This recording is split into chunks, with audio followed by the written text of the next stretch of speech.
Louvado seja nosso Senhor Jesus Cristo. Nós vamos dar continuidade ao nosso comentário ao Evangelho de São Mateus, 22º encontro. Trabalho Mateus capítulo 7, versículo 21 a 29, o agir cristão.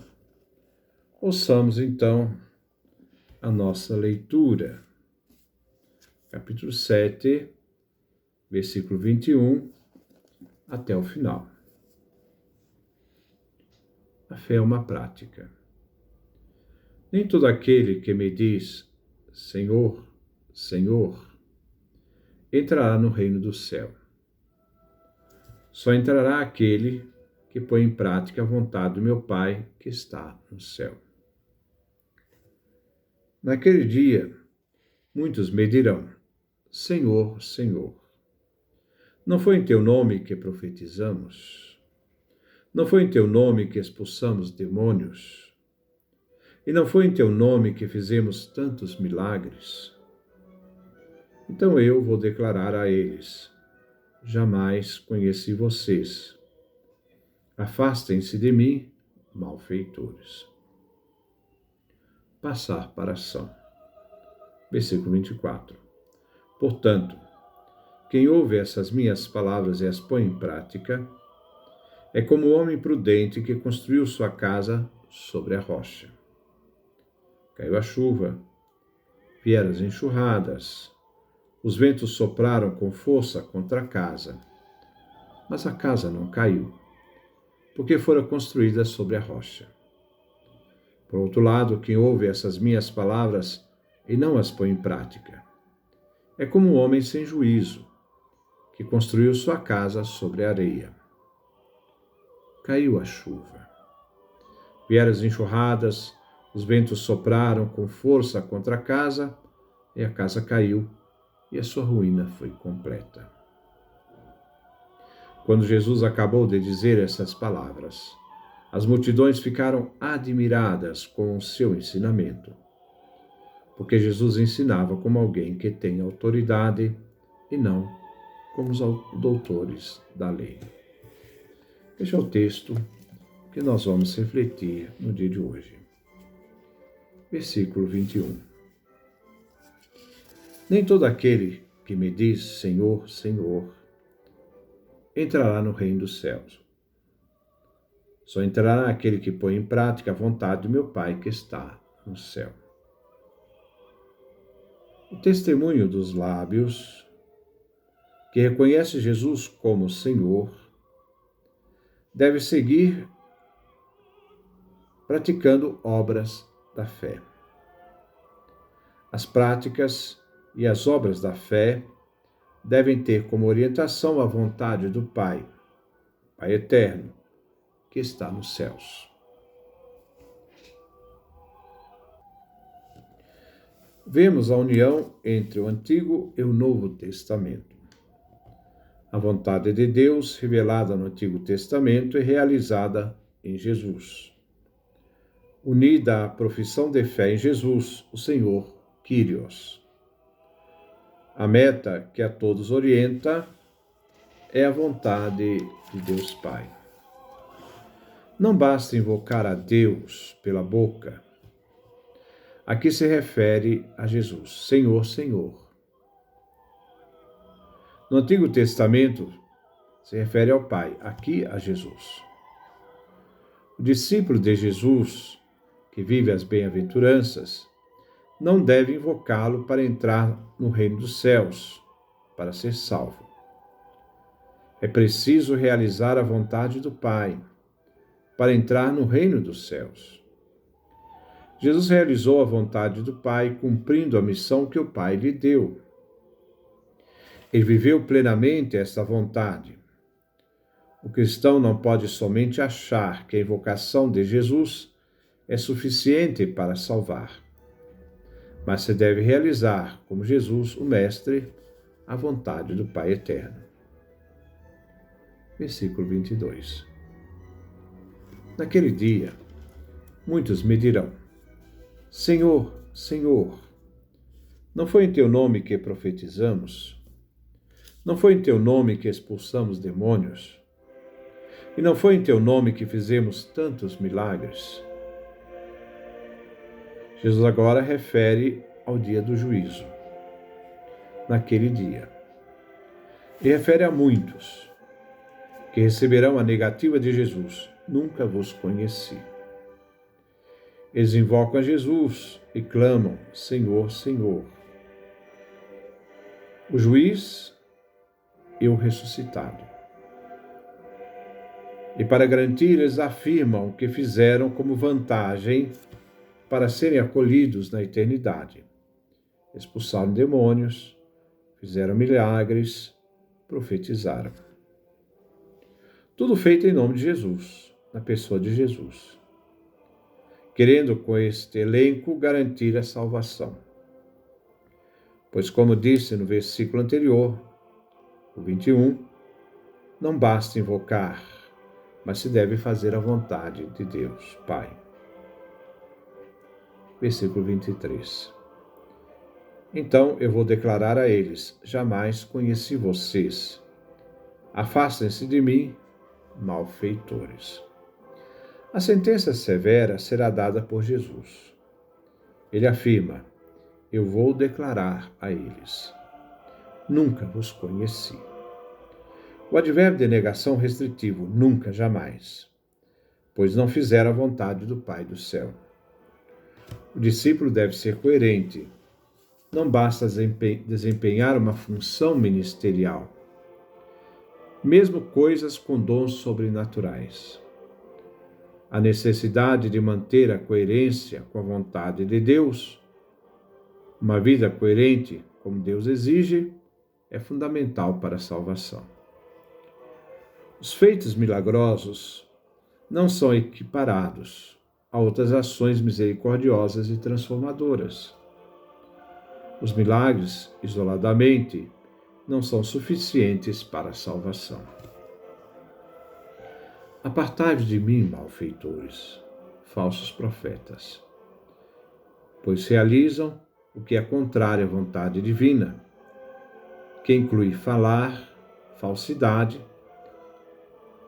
realizar ações que destroem os outros, se opondo totalmente à vontade divina. Versículo 24. Portanto, quem ouve essas minhas palavras e as põe em prática, é como o homem prudente que construiu sua casa sobre a rocha.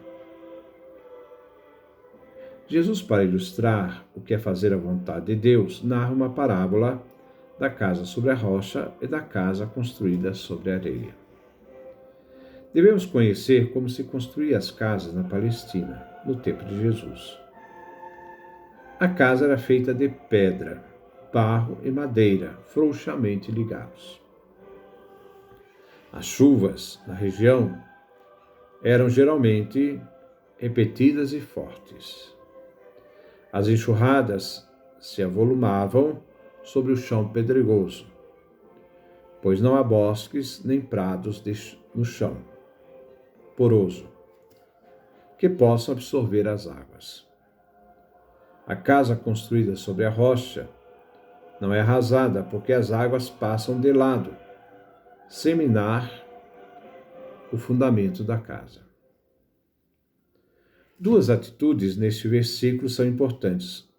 A primeira, encontramos no verbo ouvir. Quem ouve essas minhas palavras, anunciadas por Jesus no Sermão da Montanha e nos versículos acima. A segunda atitude é pôr em prática, agir conforme a palavra de Jesus. As minhas palavras de Jesus, isto é, o ensino de Jesus. O pronome possessivo minhas revela Jesus como a fonte dessas palavras. Ouvir não é somente escutar, mas é uma submissão a Jesus, o Senhor, o Mestre, para agir conforme o que se ouve. Agir conforme é fazer a vontade de Deus. Na literatura sapiencial, a casa descreve a vida humana como parte de um mundo maior que está ordenado de acordo com a vontade de Deus. A rocha é uma sólida fundamentação devida, e refere aqui àquele que sabiamente aprende o ensino de Jesus, né, que os discípulos são chamados a ouvir, e ao ouvirem, constroem suas vidas, fundados na rocha. Versículo 25. Caiu a chuva, vieram as enxurradas, os ventos sopraram com força contra a casa, mas a casa não caiu, porque fora construída sobre a rocha. O simbolismo da tormenta quer referir às dificuldades que o justo vive. A imagem descreve o discípulo sendo atacado enquanto o fim dos tempos se aproxima. Os discípulos devem se manter fiéis no meio dos desafios e ameaças devastadoras de sua existência, certo de que a justificação virá. Assim, o discípulo não cai, porque o ensino de Jesus proporciona a fundação para a vida que resiste por meio do julgamento. A vida do discípulo deve ser coerente com o que será utilizado no julgamento futuro. Ao resistir, aquele discípulo sábio que é prudente, sabe que pode vir perseguições, ameaças, desafios, mas ele se mantém firme, mesmo diante do julgamento final. Versículo 26. Por outro lado, quem ouve essas minhas palavras e não as põe em prática, é como um homem sem juízo que construiu sua casa sobre a areia. Jesus tinha afirmado: quem ouve essas minhas palavras e as põe em prática, será como um homem prudente e sábio. Isto é, se refere ao dia do juízo. O temporal vem descrito de forma viva e nos lembra a catástrofe que deverá encerrar a história. As chuvas vêm de repente, como o reino de Deus virá quando menos esperamos. As enxurradas se formam com rapidez. As enxurradas precipitam contra a casa, a vida do ser humano, do discípulo. Aqui refere a um cataclisma esperado pelos judeus no fim dos tempos.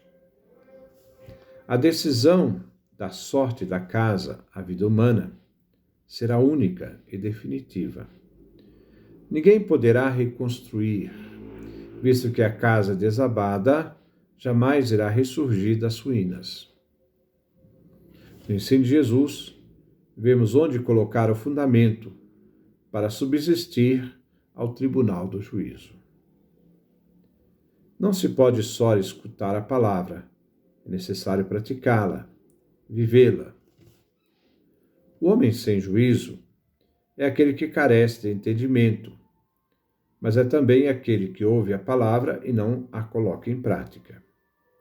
Ele, sendo um nécio, um insano, não construiu numa sólida fundação, isto é, o ensino de Jesus.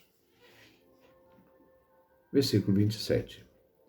Caiu a chuva, vieram as enxurradas, os ventos sopraram com força contra a casa, e a casa caiu, e a sua ruína foi completa. A casa construída uma única vez, a vida. Seja construída sobre a rocha ou sobre a areia. Jesus nos mostra onde colocar o fundamento para que possamos subsistir ao temporal do juízo final, juízo divino. Não é suficiente a escuta da palavra de Deus e saber do que se trata esta palavra. É necessário praticá-la. A urgência não é somente porque Deus assim determinou, ou porque nos foi revelado por Jesus, mas porque o tempo urge para cada um de nós. A nossa vida é uma só. A nossa vida é irreversível. irá terminar no juízo final. Não teremos uma segunda chance. Só subsistirá, vencerá, aquele que construiu a sua vida, tendo como metas a Deus, sua vontade, o reino de Deus e sua justiça, praticando o que Jesus ensinou. O destino da casa, a vida do malvado sem Deus, ou que se esquece de Deus, revela-se através da tormenta, do juízo, da falta de um fundamento adequado, que completa a jornada do insensato, que termina com a separação de Jesus. Não sei quem sois. E de Deus, porque não fez sua vontade. A consequência de ouvir e não praticar será terrível. Versículo 28. Quando Jesus acabou de dizer essas palavras, as multidões ficaram admiradas com seu ensinamento. Aqui temos a conclusão de todo o Sermão da Montanha, que vai do capítulo 5º até o final do capítulo 7º. A palavra multidão expressa dois grupos: o povo e, de outro lado, os discípulos. O ensino de Jesus provoca um fascínio a todos que ali se encontravam. A multidão percebeu algo diferente em Jesus. Admiram, mas não são levados à obediência e à conversão. Jesus já havia advertido que largo e fácil é o caminho dos que ouvem e não praticam, e difícil e apertado o caminho dos que ouvem e fazem a vontade de Deus. Versículo 29. Porque Jesus ensinava como alguém que tem autoridade e não como os doutores da lei. A autoridade dos doutores da lei se encontra no conhecimento da palavra de Deus, de sua unidade aos sumos sacerdotes, aos fariseus, anciãos, que eram os detentores do poder religioso. Eles exerciam sua autoridade com poder sobre a vida das pessoas. Mas a autoridade de Jesus não está fundada neles, mas em Deus. Porque Deus é a fonte dessa autoridade, fonte das palavras e ações de Jesus. Os doutores da lei irão se opor ao reino de Deus e à sua justiça. Eles, os mestres da lei, como a elite religiosa e política, não tiveram nenhum interesse no anúncio de Jesus. As multidões estão no meio entre os discípulos e os adversários de Jesus. Mas não podemos esquecer que também uma multidão pedirá a morte de Jesus em Jerusalém. Mateus capítulo 27, versículo 15 ao 26. Este é o nosso comentário. Vamos então, depois do próximo encontro, iniciarmos o capítulo 8º,